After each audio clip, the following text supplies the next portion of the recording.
Students लेते हैं question number 2 का पार्ट 1 पहले सॉल्व करेंगे, फिर पार्ट 2 पार्ट 3। एक्चुअल में बच्चों पार्ट 1 मैंने सॉल्व किया था बट साउंड नहीं आया, तो मुझे भी काफ़ी तकलीफ हुई थी बिकॉज बहुत मेहनत से समझाना पड़ता है। चलो कोई बात नहीं, फिर से करते हैं।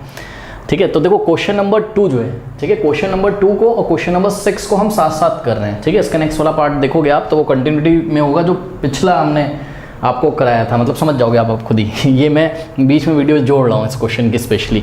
तो देखो क्वेश्चन नंबर 2 का पार्ट 1 लेते हैं पहले, लेकिन क्वेश्चन नंबर 2 के साथ हम 6 भी करेंगे, क्योंकि देखिए क्वेश्चन नंबर 2 में उन्होंने बोला है, मैंने पूरा क्वेश्चन नहीं लिखा है, आप अपनी बुक में पढ़ सकते हो। कह रहा है examine if Rolle's theorem is या Rolle's theorem is applicable to any of the following function, can you say something about the converse of Rolle theorem for from these examples. Okay, यानी question number 2 का part 1 part 2 part 3 से आपको क्या बताना है, उसमें आपको रोल्स थ्योरम चेक करना है कि भाई एग्जामिन करना है कि वेरीफाई हो पा रहा है कि नहीं हो पा रहा है, और दूसरा काम ये करना है कि क्या रोल्स थ्योरम का रिवर्स प्रोसेस ट्रू है, इस एग्जाम्पल को देखते हो बताना है। मैं समझा रहा हूँ इसका क्या मतलब है, ये जो लिखा हुआ है ना, can you say something about the reverse of the Rolle's theorem, ये बात अभी मैं आपको समझाऊंगा, रुक जाइए।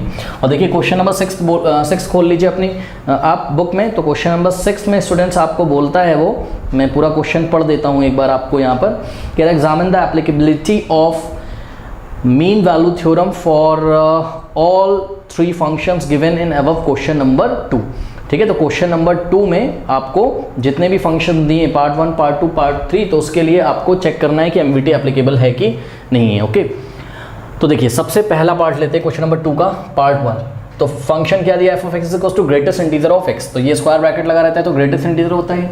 अब देखिए ग्रेटेस्ट इंटीजर का डेफिनेशन क्या होता है, लेस देन और इक्वल टू, मतलब ये कि अगर हम मान लीजिए कि यहाँ पर एफ ऑफ 0 पुट करते हैं, पहले आप फंक्शन समझ लीजिए जिन बच्चों को नहीं आता है। ठीक है, तो ग्रेटेस्ट इंटीजर ऑफ 0 कितना आ जाएगा, 0। मतलब अगर ये स्क्वायर ब्रैकेट के अंदर x की वैल्यू अगर इंटीजर है तो आंसर इंटीजर आता है, लेकिन अगर इंटीजर नहीं है, जैसे कि मान लीजिए हमने यहाँ रखा क्या 0.1 रखा, ठीक है, तो 0.1 से लेस इंटीजर जो होगा वो आएगा आउटपुट में। मतलब 0.1 से लेस इंटीजर क्या होता है, 0 होता है, पता है ना, नंबर लाइन पे 0.1 से लेस इंटीजर क्या होता है, 0। इंटीजर क्या होता है 0 1 2 3 4 5 6 ये सब -1 -2 -6। ठीक है, अब मान लीजिए कि यहाँ पर हमने रखा 2.5। ओके, तो क्या 2.5 एक इंटीजर है, तो जवाब है नहीं, 2.5 एक इंटीजर नहीं है। तो ग्रेटेस्ट इंटीजर ऑफ 2.5 क्या होगा, लेस देन और इक्वल टू 2.5, मतलब 2.5 से लेस देन या 2.5 के इक्वल इंटीजर। तो 2.5 खुद तो इंटीजर है नहीं, तो 2.5 से लेस इंटीजर क्या हो जाएगा, 2 हो जाएगा।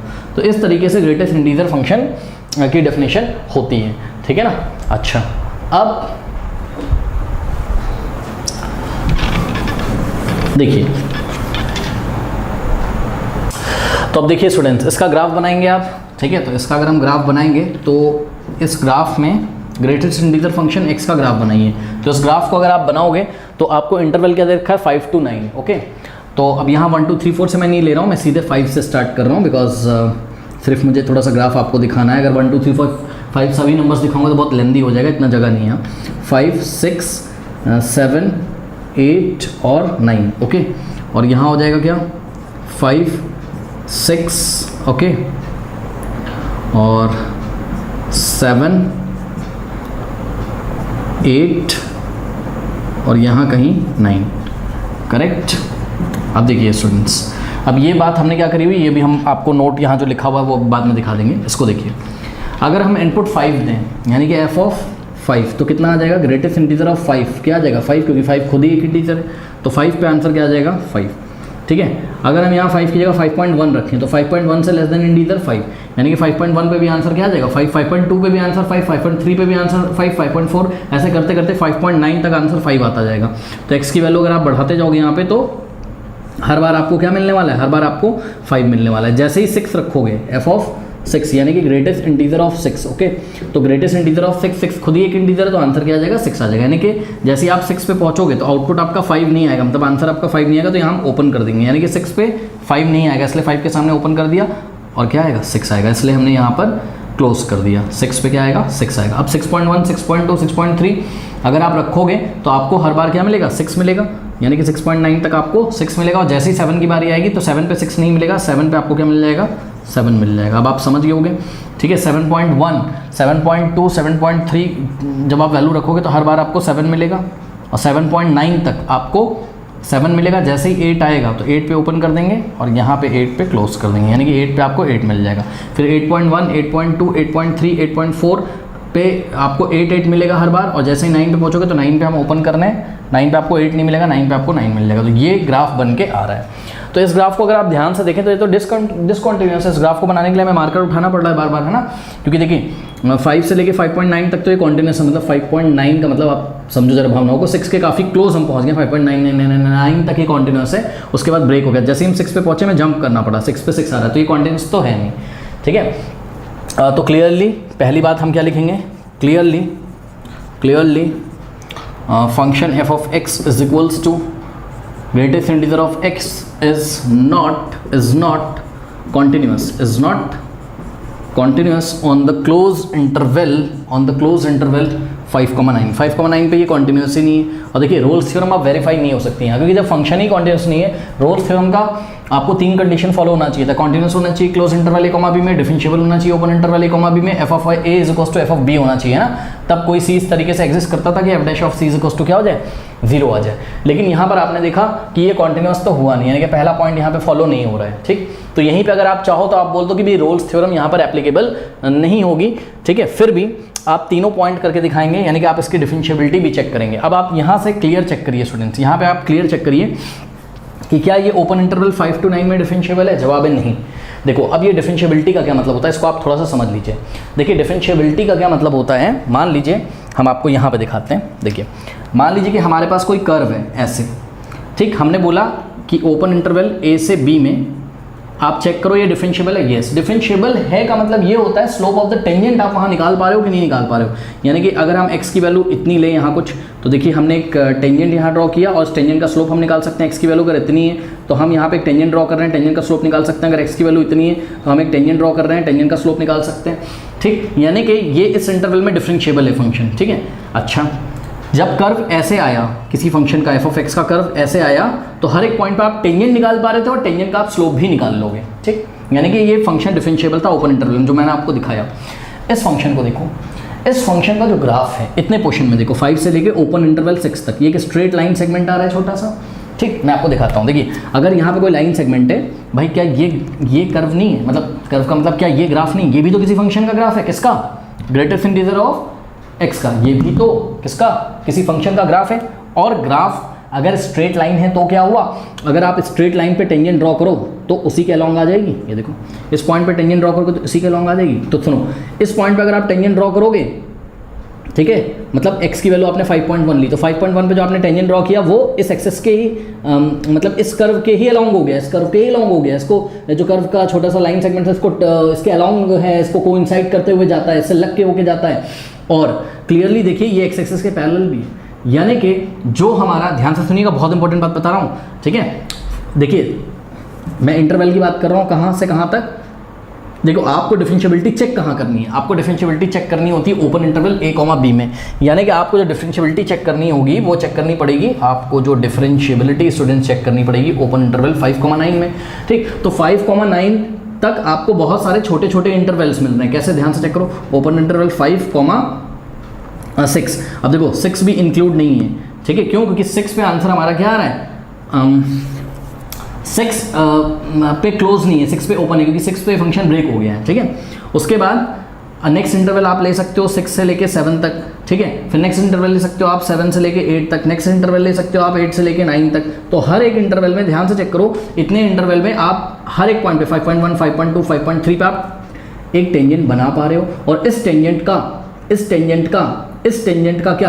का स्लोप कितना आ रहा है, 0, क्योंकि टेंजेंट एक्स एक्सिस से पैरेलल। आप देखो 6 से 7 के बीच में चेक करो, इस पॉइंट पे टेंजेंट ऐसे आएगा, इस ग्राफ पे इस पॉइंट टेंजेंट ऐसे आएगा, मतलब इसी लाइन के अलॉन्ग आएगा, जो लाइन के अलॉन्ग ये ग्राफ बना हुआ है, बात समझ रहे हो। तो एक्स एक्सिस से पैरेलल होगी टेंजेंट, यानी कि अगर टेंजेंट एक्स एक्सिस के पैरेलल है तो टेंजेंट का जो स्लोप है वो कितना होगा, 0। और टेंजेंट का स्लोप 0 होने का मतलब क्या है कि एफ डैश ऑफ सी क्या है, 0 है। एफ डैश ऑफ सी 0 मिल गया आपको, कौन कौन से, ये वाले इंटरवल में, इसमें। तो हर एक इंटरवल में यानी कि C belongs to what, C belongs to this interval union this interval union this interval union this interval। तो इस एंटायर इंटरवल में जो आपको दिख रहा है 5 से 6, 6 से 7, 7 से 8, 8 से 9, यानी कि आपको बहुत सारे C ऐसे मिल रहे हैं जहाँ पर f डैश ऑफ C कितना है आपका, 0 है, ठीक है।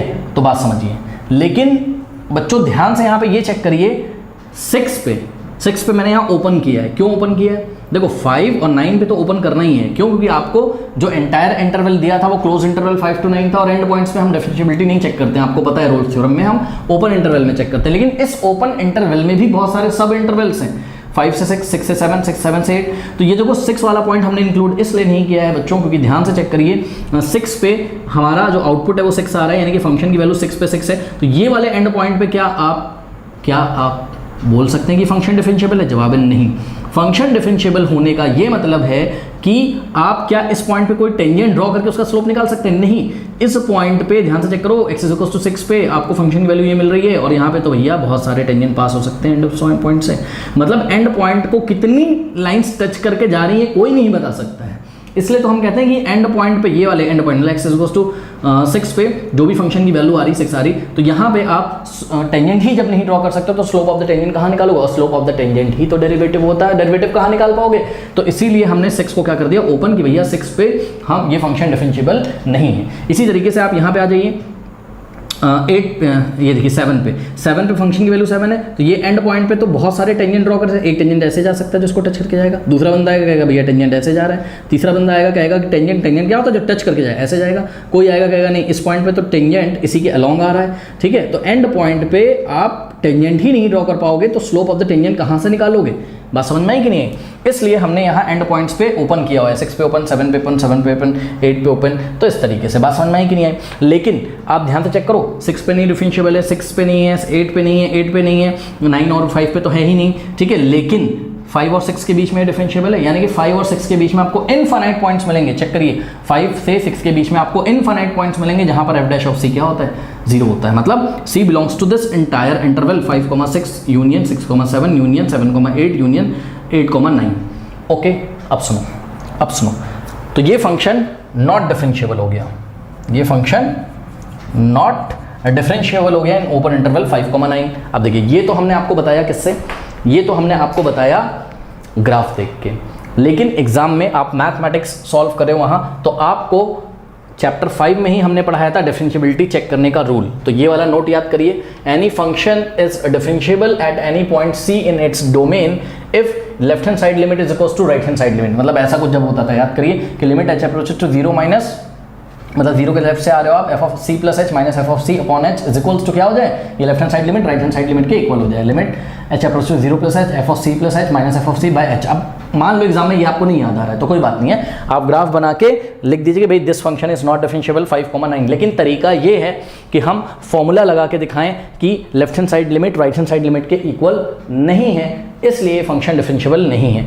तो डिफरेंशिएबिलिटी तो ये फंक्शन ओपन इंटरवल 5,9 में डिफरेंशिएबल नहीं है। इस चीज़ को हम कैसे दिखाएंगे ये मैं आपको करके दिखा रहा हूँ, ठीक। तो अब मैं यहाँ करने जा रहा हूँ इसको। अभी तक तो मैंने आपको किससे बता दिया? अभी तक तो मैंने आपको ग्राफ से बताया, ठीक है। अब मैं चेक करने जा रहा हूँ, तो ध्यान से चेक करिए। अब यहाँ भी कुछ बच्चे कन्फ्यूज़ होंगे। सबसे पहले मैं निकाल रहा हूँ limit h approaches to 0 minus. अब देखो f of c plus h का क्या मतलब हो जाएगा, बताता हूँ। f of c plus h minus f of c divided by h, इसका क्या मतलब होता है? देखो सुनो, f ऑफ x आपको कितना दिया था उन्होंने? Greatest integer of f। तो f of c plus h कितना हो जाएगा? f of c plus h हो जाएगा आपका क्या? x की जगह c प्लस h रख दो। अब c प्लस h का ग्रेटेस्ट इंटीजर, तो सुनो मेरी बात, तुम 0 के लेफ्ट से आ रहे हो और 0 के लेफ्ट में h approaches to what? 0 minus, मतलब समझो h क्या होता था? बहुत छोटा सा नंबर, और 0 से लेस होगा तो नेगेटिव होगा, मतलब h का वैल्यू नेगेटिव है। तो खुद दिमाग लगाओ क्या कि मान लो मैं c की वैल्यू, c कोई इंटीजर है, यहाँ c क्या है? कोई इंटीजर है, और c बिलोंग कर रहा है कौन से इंटरवल में? ओपन इंटरवल 5,9 में। सपोज हमने कोई c चूज किया इस ओपन इंटरवल 5,9 में। तो स्टूडेंट्स सोचिए, अगर h की वैल्यू मान लीजिए हो गई माइनस 0.0001 इतनी हो गई, ठीक। तो जब आप और c कुछ भी ले लो, 5 और 9 के बीच में c ले लो, लेट अस से c की वैल्यू हमने 6 ली, तो क्या हो जाएगा? f ऑफ 6 प्लस h की वैल्यू कितनी है? माइनस 0.0001, ठीक है। तो ये तो क्या हो जाएगा? ग्रेटेस्ट इंटीजर ऑफ c की वैल्यू 6 और प्लस माइनस 0.0001। h बहुत छोटी सी क्वांटिटी होती है, लिमिट लगा के आए हो यार, क्लास 11 में इतना पता होगा। अब देखो 6 और प्लस माइनस यहाँ हो जाएगा माइनस, ठीक है। तो एक बात बताओ मुझे, एक बात बताओ, 6 में से अगर आप ये माइनस करोगे, ध्यान से मेरी बात सुनना, 6 में से अगर आप ये माइनस करोगे तो 5 पॉइंट समथिंग आएगा, 5 पॉइंट अरे कुछ ऐसा आएगा ना, 5.999 टाइप का ऐसा कुछ आएगा, ठीक है, नहीं सॉरी, अरे कर लो ना यार, 6.0001 2 3 4 और इसमें से हमको माइनस करना है क्या, 0.0001 कर लो, 10 - 1 9 और यहाँ क्या आ जाएगा 9 और 5.999 आएगा, तो 5.999 ऐसा आ गया और इसमें स्क्वायर ब्रैकेट लगा यानी ग्रेटेस्ट इंटीजर, तो 5.99 का ग्रेटेस्ट इंटीजर क्या, 5.99 तो इंटीजर है नहीं, तो इससे लेस देन इंटीजर 5 हो जाएगा। यानी कि सुनो, अगर तुम C जितना चूज करते हो तो जब तुम लेफ्ट हैंड साइड लिमिट निकालोगे तो आंसर C से एक कम आएगा, ध्यान से चेक करो, आंसर C से एक कम आएगा। अगर C तुमने कितना चूज किया था 6, तो आंसर तुम्हारा क्या आएगा 5 का मतलब क्या होता है, 5 का मतलब 6 - 1 ही तो होता है। तो सुनो, अगर तुम लेफ्ट हैंड साइड लिमिट निकाल रहे हो और f of C plus h निकालोगे तो C से एक कम आएगा, यानी कि जो greatest integer of C plus h होगा लेफ्ट हैंड साइड लिमिट में, वो आंसर आएगा हमारा क्या, C - 1। भाई जब इसको सॉल्व करेंगे तो C - 1 ही तो आएगा, देखो ना 6 - 1 आएगा, ठीक। तो यहाँ मुझे पता है ये बहुत सारे बच्चों को नहीं समझ में आएगा, जब इतनी बार मैं बता चुका हूँ, इसके पहले भी इतना टाइम इसमें कंज्यूम होता है बच्चों, बहुत बार मैं बता चुका हूँ, प्लीज़ आप चैप्टर शुरू से देखिए, ठीक है। तो ये हो जाएगा आपका क्या, ये हो जाएगा आपका C - 1, ठीक है, और माइनस f ऑफ C का क्या मतलब है, f ऑफ C का क्या मतलब है, f ऑफ C का ये मतलब है कि ग्रेटेस्ट इंटीजर ऑफ C, और अभी हमने क्या बताया था कि C कोई इंटीजर है 5 से 9 के बीच में, ठीक है, C कोई इंटीजर है 5 से 9 के बीच में। अब वो इंटीजर 6 भी हो सकता है, 7 भी हो सकता है, 8 भी हो सकता है, तो यहाँ पे इंटीजर रखोगे तो इंटीजर ही तो मिलेगा, यानी कि f ऑफ C कितना हो जाएगा C और अपॉन में h, और लिमिट लगी हुई है क्या, limit h approaches to what, 0 - C से C गया, और आपका आ गया कितना, आपका आ गया यहाँ पर limit h approaches to what, 0 okay, और -1/h। अब देखो ये तो सब लोग कर लेते हैं, अब यहाँ आपको और सिंप्लीफाई तो होगा नहीं, तो h की वैल्यू आपको 0 रखनी पड़ेगी जब लिमिट लगाओगे, तो -1/0 नॉट डिफाइंड, ठीक है, तो ये आ गया आपका नॉट डिफाइंड, इतना तो पता होगा, -1/0 क्या होता है, नॉट डिफाइंड, ठीक। तो जो लेफ्ट हैंड साइड लिमिट है वो नॉट डिफाइंड आ गई। अब हम निकालते हैं क्या, right hand side limit, okay. तो राइट हैंड साइड लिमिट हम आपको यहाँ पे निकाल के दिखाते हैं। तो राइट हैंड साइड लिमिट यानी कि limit h approaches to 0 plus क्या हो जाएगा, f of C plus h और माइनस f ऑफ C और डिवाइडेड बाय h। अब देखिए, अब f of C plus h कितना हो जाएगा, ठीक है, f of C plus h का मतलब, अब सुनो, अब h क्या होगा आपका, पॉजिटिव नंबर होगा, क्यों, क्योंकि आप 0 के राइट हैंड साइड से आ रहे हो, ठीक है, राइट हैंड साइड लिमिट है तो h की वैल्यू पॉजिटिव होगी।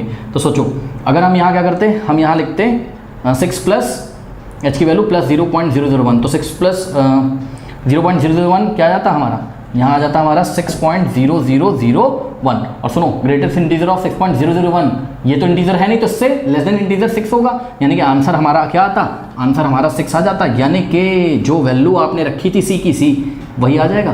तो यहाँ पर f of C plus h कितना आ जाएगा, C आ जाएगा, और माइनस f ऑफ C तो C होगा ही, और अपॉन में h, और limit h approaches to what, 0 plus. अब देखिए C माइनस C ऊपर हो गया 0 बाय h, और limit h approaches to 0 plus h is equal to 0/h क्या होता है 0, और 0 पे लिमिट लगेगी नहीं, आंसर आ गया 0। अब कुछ बच्चे सोच रहे होंगे पता नहीं क्या चल रहा है, भाई सही चल रहा है और यही चलेगा। अगर आपने 11th क्लास में फील नहीं किया, पता है मैंने 11th क्लास में लिमिट्स एंड डेरिवेटिव्स के कितने वीडियो किए बच्चों, मैंने किए हैं शायद कितने 62 तो शायद लिमिट्स के वीडियो हैं, और उसके बाद 42 या 43 वीडियोस डेरिवेटिव्स के किए हुए हैं, बट किसी ने देखा नहीं। अब क्या कर सकते हैं, नहीं देखा तो आप जाके देखोगे, और उसके नीचे गंदे गंदे कमेंट आ गए पार्ट 1 में कि साइंस पढ़ा रहे हो, कि फिजिक्स पढ़ा रहे हो, कि मैथ्स पढ़ा रहे हो। जब बच्चों की इतनी समझ नहीं है तो उसमें मैं क्या कर सकता हूँ बताइए। अच्छा, कुछ बच्चों ने पढ़ा भी और पूरे साल के बाद उन्होंने कमेंट भी किया उसको जब पढ़ा अच्छे से कि भाई मेरा बहुत अच्छा कैलकुलस का बेस कंप्लीट हुआ। तो ये सब चीज़ें हैं, बच्चों को शॉर्ट में चाहिए होता है। मैं देखता हूँ यूट्यूब पे 10-10 मिनट में लोग लिमिट पढ़ा देते हैं, तो ऐसा नहीं, आपको टाइम देना पड़ेगा, है ना, टाइम तो आपको देना पड़ेगा। चलिए कोई बात नहीं। तो देखिए लेफ्ट हैंड साइड लिमिट आपकी कितनी आ गई, इन्फिनिटी, और राइट हैंड साइड लिमिट कितनी आ गई आपकी 0। तो left hand side limit is not equals to what, right hand side limit. ये आप अपनी कॉपी में लिख लीजिएगा कि दिस इज, यहाँ पे कर देगा not equals to this, so this function is not differentiable. अगर ये इसके इक्वल आ जाता, मतलब ये भी इन्फिनिटी वो भी इन्फिनिटी है, या वो 0 है तो ये भी 0 है, अगर इक्वल आ जाते left hand side limit right hand side limit की, तो हम बोलते कि फंक्शन इस ओपन इंटरवल में डिफरेंशिएबल है। तो अभी ये फंक्शन इस ओपन इंटरवल किसमें, ओपन इंटरवल 5 to 9 में डिफरेंशिएबल नहीं है। तो इस तरीके से हमने दिखाया कि भाई ये डिफरेंशिएबल भी नहीं है। ठीक, अभी भी आप बोल सकते हो कि रोल्स थ्योरम यहाँ पे वेरीफाई नहीं होगी, बट अगर आप थर्ड वाला भी चेक कर लो तो कुछ यहाँ पर प्रॉब्लम नहीं होगी। तो आइए हम आपको चेक करके दिखाते हैं। देखिए एफ ऑफ ए क्या है, यहाँ ए क्या है, यहाँ 5a है और b क्या है 9। ओके, 5 a की वैल्यू 5, b की वैल्यू 9। ठीक है, तो f ऑफ 5 अगर आप निकालोगे, ठीक है, तो कितना आ जाएगा, एफ ऑफ 5 का मतलब व्हाट, ग्रेटेस्ट इंटीजर ऑफ 5, और ग्रेटेस्ट इंटीजर ऑफ 5 होता है। इसी तरीके से एफ ऑफ 9 अगर आप निकालोगे तो मतलब ग्रेटेस्ट इंटीजर ऑफ 9, क्योंकि फंक्शन क्या है, ग्रेटेस्ट इंटीजर, तो जहाँ जहाँ x है, वहाँ हम 9 पुट कर देंगे, तो ग्रेटेस्ट इंटीजर ऑफ 9 होता है। अब आप क्लियरली देख लो, f of 5 is not equals to what, F of 9, तो तीसरी कंडीशन भी फुलफिल नहीं हुई, f of a is equals to F of b वाली कंडीशन भी फुलफिल नहीं हुई। ओके, तो इसका मतलब रोल्स थ्योरम यहाँ पे एप्लीकेबल नहीं है, ये बात आपको समझ में आ गई होगी। ठीक, तीनों ही कंडीशन हम लिखेंगे ऑल ऑफ द, ये लैंग्वेज भी मैंने पहले लिखवाई थी, इस बार नहीं लिखवाई। ओके, तो लैंग्वेज फाइलिंग हम लिखेंगे, it is observe that the function f does not satisfy all the conditions of the hypothesis of Rolle's theorem. Okay, that's why Rolle's theorem is not applicable here. चलो, अब Rolle's theorem तो applicable नहीं हुई। अब मेरी बात सुनो, वो कहता था कि can you say something about the reverse of Rolle's theorem. Reverse of Rolle's theorem का मतलब क्या होता है students? Reverse of Rolle's theorem का ये मतलब होता है कि रोल्स थ्योरम का जो रिजल्ट आता है ना, क्या कि F dash C is equals to what, 0, मतलब कोई सी इस ओपन इंटरवल में बिलोंग करता हो सच दैट कि F dash of C is equals to 0 हो जाए, तो क्या ऐसा तीनों कंडीशन सेटिस्फाई हो जाएगा? सुनो, रोल्स थ्योरम जब वेरीफाई करनी होती है तो आप उसकी कंटिन्यूटी चेक करते हो, डिफरेंशिएबिलिटी चेक करते हो, F of A is equals to F of B. जब ये तीनों सेटिस्फाई हो जाए तो उसका रिजल्ट क्या आता है? उसका रिजल्ट ये आता है कि भाई कोई सी ऐसा एग्जिस्ट करता होगा इस ओपन इंटरवल में कि F dash of C is equals to 0 हो जाए, तो ये होता है। लेकिन क्या रिवर्स ट्रू है?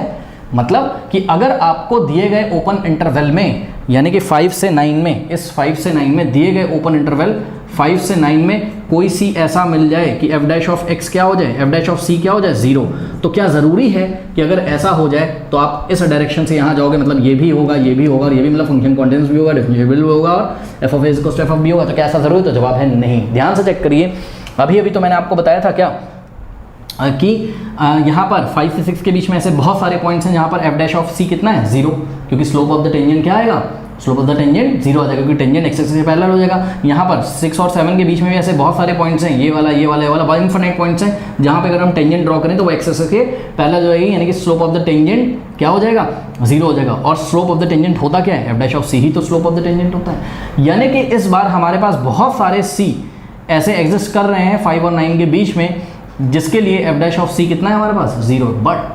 बट अभी तो दिखाया कि ये फंक्शन डिफरेंशिएबल नहीं है ओपन इंटरवल 5,9 में, ये फंक्शन कॉन्टिन्यूअस नहीं है क्लोज इंटरवल 5,9 में, और F of A is not equals to F of B. तो सुनो, इसका मतलब हम बोलेंगे कि from these observations we see that there are many points in the open interval 5,9 for which F dash of C is equals to 0, but the function is not differentiable on the open interval 5,9, the function is not continuous on the closed interval 5,9, and also f of 5 is not equals to f of 9, hence the reverse of Rolle's theorem may not be true। हो भी सकती है but यहाँ पे नहीं हुई, बात समझ में आई?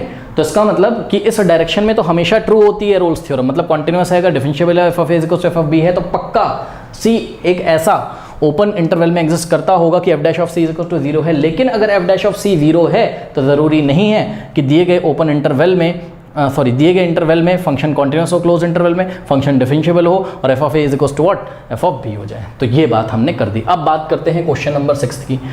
तो एक्सरसाइज 2 में जो पार्ट 1 दिया उस पर अगर हम क्वेश्चन नंबर 6 की बात करें तो examine the applicability of mean value theorem. तो इस पर क्या मीन वैल्यू थ्योरम लगेगी? बताओ, मीन वैल्यू थ्योरम क्या होती थी, याद करो। तो एमवीटी की 2 कंडीशंस यही वाली होती थी कि फंक्शन कॉन्टिन्यूस होना चाहिए क्लोज इंटरवल में, डिफरेंशिएबल होना चाहिए ओपन इंटरवल में। अगर ये दोनों कंडीशंस सेटिस्फाई हो जाती थी, ठीक है, और आपने अक्सर देखा था कि F of A is not equals to, जब एफ ऑफ बी आता था तब हम एमवीटी लगाते थे। तो यहाँ F of A is not equals to, तो एफ ऑफ बी है, कोई बात नहीं, लेकिन यहाँ पर ध्यान से चेक करिए कि फंक्शन कॉन्टिन्यूस नहीं है, फंक्शन डिफरेंशिएबल ही नहीं है, तो यहाँ एमवीटी भी नहीं लग सकती है। ओके, अच्छा, एमवीटी क्या होती थी? अगर फंक्शन कॉन्टिन्यूस है क्लोज इंटरवल में, डिफरेंशिएबल है ओपन इंटरवल में, तो there exist a point c such that f dash of C is equals to F of B minus F of a upon b minus a. आपको याद होगा introduction video में ये क्या होता था, ये स्लोप ऑफ द सेकेंड होता था और ये स्लोप ऑफ द टेंजेंट होता था passing through the point C comma F of सी।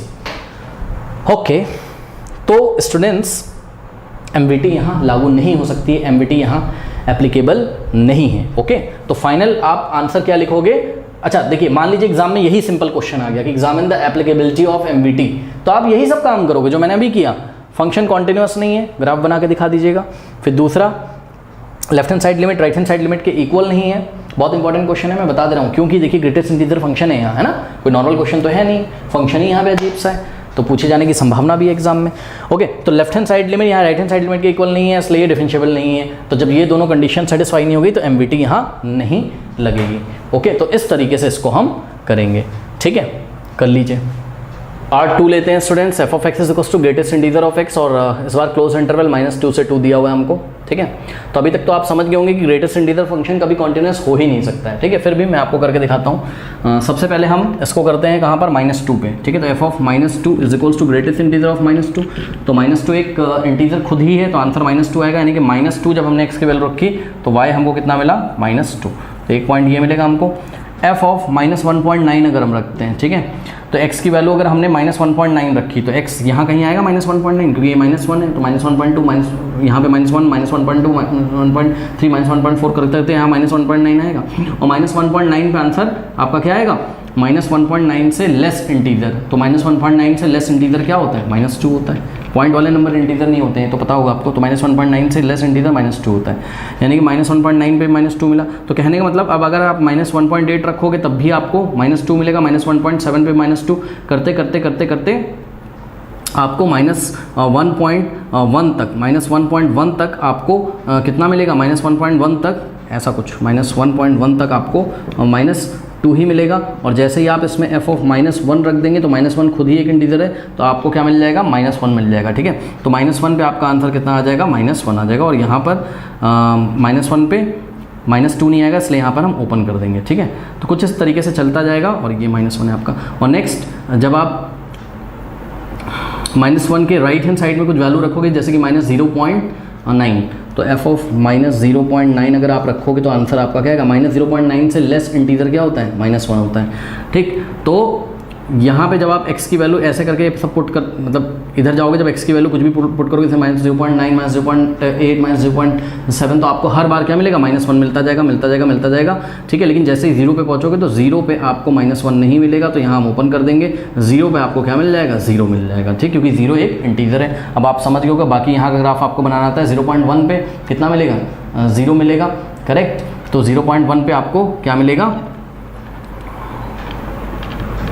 0.1 अगर आप रखोगे तो 0 से लेस देन इंटीजर क्या होता है, 0, तो 0.1 पे 0, 0.2 पे 0, 0.3 पे 0, तो करते करते, लेकिन 1 पे आपको ओपन करना पड़ेगा, 1 पे आपको 1 मिलेगा, ठीक है। इस तरीके से 2 पे आपको ओपन करना पड़ेगा, देखिए 1 पे आपको 1 करना पड़ेगा, 1 पे 1, और 2 पे आपको 2 मिलेगा, करेक्ट। तो ऐसा कुछ ग्राफ बन के आ रहा है, ठीक है। अगर आपको ये लेफ्ट हैंड साइड वाला ग्राफ नहीं समझ में आ रहा, आप केवल इतना ही बना दें एग्जाम में तो काफ़ी होगा, क्योंकि देखिए ग्रेटेस्ट इंटीजर फंक्शन है, ठीक। तो इसको आप या तो ग्राफ से समझा दीजिए, और नहीं समझ में आ रहा तो आप इसको डिफरेंशिएबिलिटी से समझा दीजिए, मैं ऐसे भी आपको समझा दूंगा, ठीक है।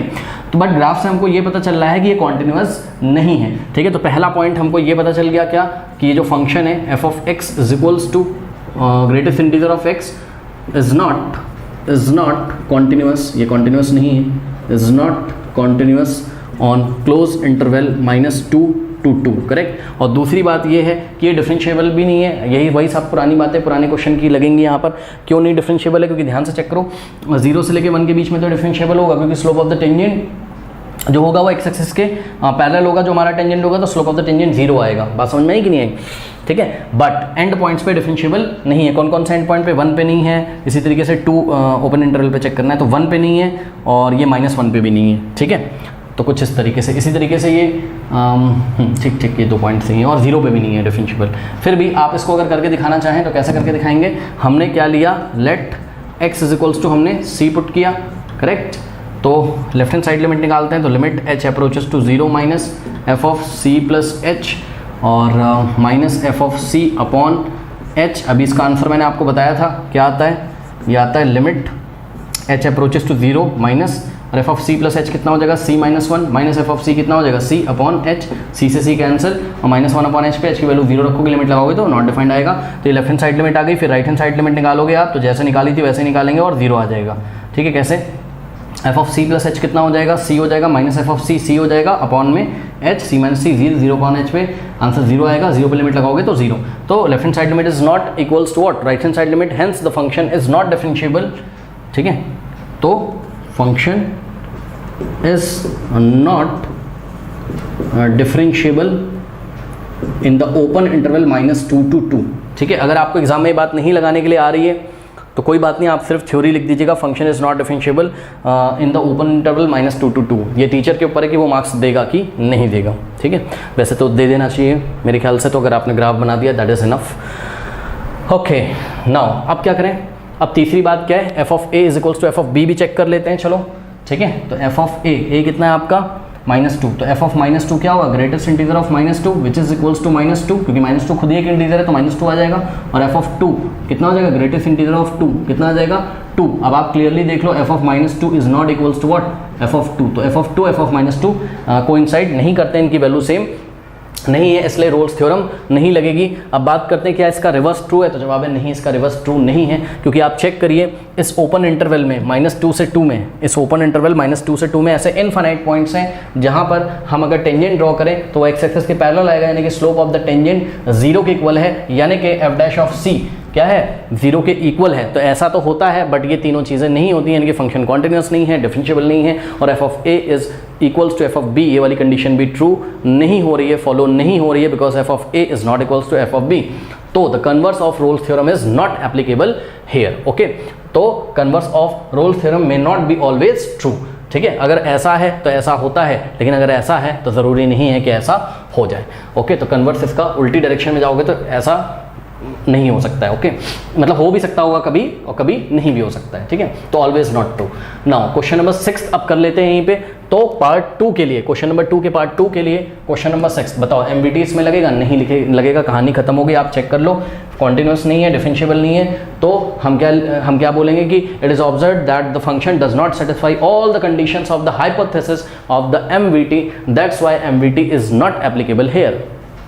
The given function, for the given function f of x is equals to greatest integer of x for the closed interval -2 to 2। Part 3 लेते हैं, f of x is equals to x square minus 1। ठीक है, for all, ये for all का sign है, for all x belongs to the closed interval 1, 2। अब आप clearly देखो, ये पॉलिनोमियल क्वाड्रेटिक पॉलिनोमियल फंक्शन है, तो ये हमेशा कॉन्टिन्यूस होगा जो भी इसकी डोमेन है। ठीक है, और ये हमेशा डिफरेंशिएबल होगा, इतना तो फील आपको आ गया होगा। तो देखिए यहाँ पे मैंने थ्योरी लिखी हुई है, जानबूझ के मैंने थ्योरी लिखी है, बिकॉज एग्जाम में आपको ऐसे ही लिखना है। तो सबसे पहले आप लिखोगे it is evident that function f being a polynomial function is continuous in the closed interval 1, 2 and is differentiable in the closed interval in the open interval 1, 2। तो ये दोनों बातें तो यहाँ पे ट्रू हो गई। ठीक है, अब तीसरी बात अगर हम चेक करते हैं, यानी कि f of a is equals to f of b आ रहा है कि नहीं आ रहा है, तो f of a कितना है आपका 1, तो f of 1 कितना है 1 का स्क्वायर 1, 1 - 1 0। ठीक, और f of 2 अगर हम निकाल लें तो 2 का स्क्वायर कितना होता है 4, 4 - 1 3। तो clearly f of 1 is not equals to f of 1 0, f of 2 3 है, तो f of 1 is not equals to what f of 2। ठीक है, तो f of 1 f of 2 does not coincide. तो ये तीसरी जो बात है, ओके, जो तीसरी बात है वो आपकी ट्रू नहीं हुई। ओके, बात समझ में आई कि नहीं आई? ठीक है, तो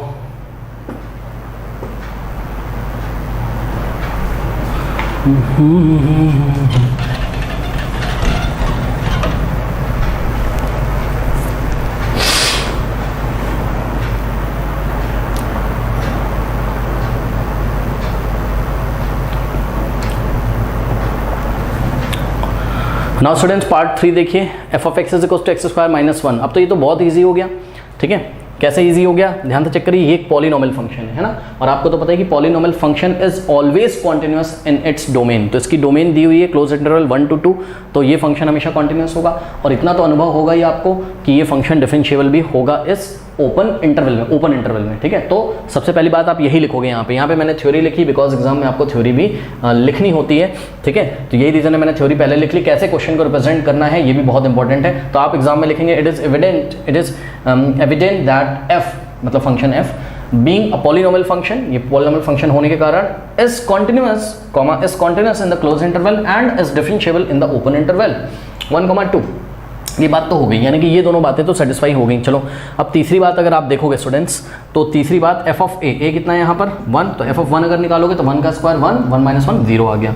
और f ऑफ 2 अगर आप निकालोगे तो क्या हो जाएगा, 2 का स्क्वायर क्या होता है 4, 4 - 1 3 आ गया। तो clearly f of 1 is not equals to f of 2, क्योंकि f ऑफ 1 0 था, f ऑफ 2 3 था, तो values of f of 1 and f of 2 do not coincide. Okay, ये वैल्यूज़ इक्वल नहीं है, तो ये तीसरी बात तो फेल हो गई, यानी कि रोल्स थ्योरम यहाँ एप्लीकेबल नहीं होती है। करेक्ट। अच्छा चलो बहुत बढ़िया।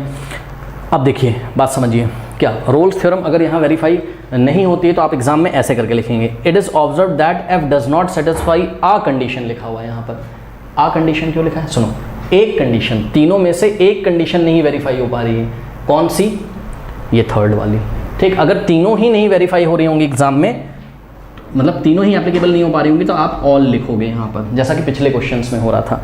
तो it is observe that F does not satisfy all या आ एक कंडीशन, अगर 2 नहीं सेटिस्फाई हो रही तो 2 लिखेंगे, वैसे 2 कभी होता नहीं है, तो एक कंडीशन लास्ट वाली नहीं सेटिस्फाई हो रही या तो तीनों ही नहीं हो रही होंगी। ओके, तो it is observe that function F does not satisfy a condition of the hypothesis of Rolle's theorem. ठीक है, हाइपोथेसिस ऑफ रोल्स थ्योरम का ये मतलब है, जब आपने एनसीईआरटी में पढ़ा तो हमने आपको दिखाया था कि इसका प्रूफ नहीं कराया एनसीईआरटी ने, प्रूफ हमारे सिलेबस में है भी नहीं है, स्पेशली मेंशन है। तो एक तरीके की हाइपोथेसिस है, एक तरीके की सोच है, ठीक है, कि हाँ भाई ऐसा कुछ हो सकता है। यही रीज़न है हमने यहाँ हाइपोथेसिस शब्द का यूज़ किया है, एक परिकल्पना, इसका मतलब होता है परिकल्पना, हाइपोथेसिस का मतलब। ठीक है, तो एक जो कल्पना है रोल्स की वो हमने यहाँ पर यूज़ करी। यही रीज़न हमने लिखा है कि it is observe that F does not satisfy all conditions of hypothesis of Rolle theorem, hence Rolle theorem is not applicable for the function for all X belongs to the close interval. ऐसे करके exam में represent करना है।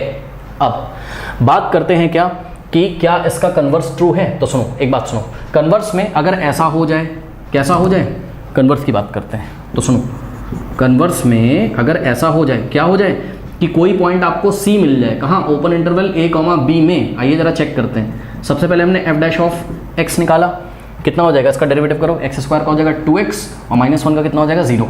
अब इसको उठा के 0 के इक्वल रख दो, मतलब सपोज कोई पॉइंट C है, लेट कि कोई पॉइंट C एग्जिस्ट करता है इस ओपन इंटरवल में, जिसके लिए f डैश ऑफ C कितना हो जाए? 0। मतलब f डैश ऑफ C कितना हो जाए? 0 हो जाए। ठीक है, यानी कि 2 इंटू C क्या हो जाए? 0। तो यहाँ से C की वैल्यू कितनी आ जाएगी? 0। भैया चेक करो, C जो है वो बिलोंग ही नहीं करता है इस ओपन इंटरवल को, क्योंकि C मेरा 0 आया है और 0, 1 और 2 के बीच में थोड़ी ना आता है।